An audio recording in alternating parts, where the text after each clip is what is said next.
s'agissait de faire un film où Vincent Lindon, acteur avec qui j'ai déjà tourné, avec qui je suis ami, interpréterait le rôle de Casanova.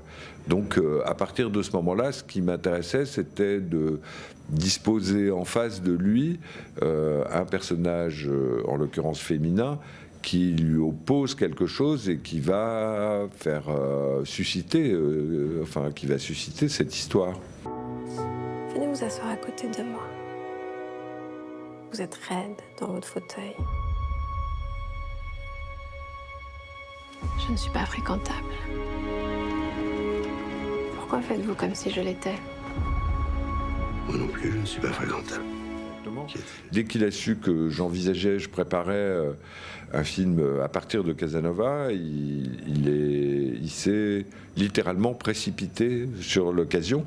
D'ailleurs, comme Casanova lui-même, en son temps, se précipitait sur les occasions, ce qui déjà créait un lien. Mais n'empêche que même ce lien créé, j'étais assez sceptique et plutôt perplexe. Mais ça m'intéressait aussi, contradictoirement, que Vincent soit mis dans la position de me convaincre qu'il avait raison de vouloir faire ce film. Qu'y a-t-il aussi infréquentable chez vous? Vous le savez, à moi on ne fait pas la cour. M'autoriseriez-vous à vous faire la cour? Vous seriez capable de vous comporter en fiancé? C'est un Casanova qui, tout d'un coup, à la mesure de ce qui lui arrive avec cette jeune femme, est mis devant son âge. C'est une défaite masculine, et cette défaite, à son âge, renvoie à son âge. Voilà. Et c'est une défaite d'ego. Oui, c'est une défaite d'ego, mais je rajouterais masculin. Ouais. C'est une défaite, oui, c'est pas un ego entre autres et abstrait. C'est une identité masculine qui est mise en jeu, quoi, qui est mise en pièces même. Vous la gâtez, elle va devenir insupportable. Elles sont magnifiques. J'ai envie de vous. Vous avez été un fiancé adorable.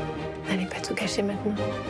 Il y a de l'amour dans le lien qu'elle a avec lui, d'après moi, probablement.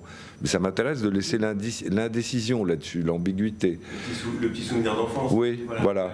Alors, c'est vrai que ça m'intéresse qu'à partir de là, elle se soit construit une sorte de récit, souvenir à propos de cet homme qui l'attache à lui et la rend amoureuse au point qu'elle ne veut pas qu'il s'adresse à elle ou qu'il la veuille ou qu'il la désire comme les autres. Elle veut être une autre que ce qu'elle est censée être pour lui, à ses yeux. Pour elle, c'est ça, le lien amoureux. Donc c'est ce qu'elle lui demande. Et lui est extrêmement déconcerté, littéralement, dans son identité masculine, par ce vœu-là, c'est-à-dire en fait par un vœu amoureux, qui est un vrai vœu amoureux, un amour d'ordre passionnel. Quasi.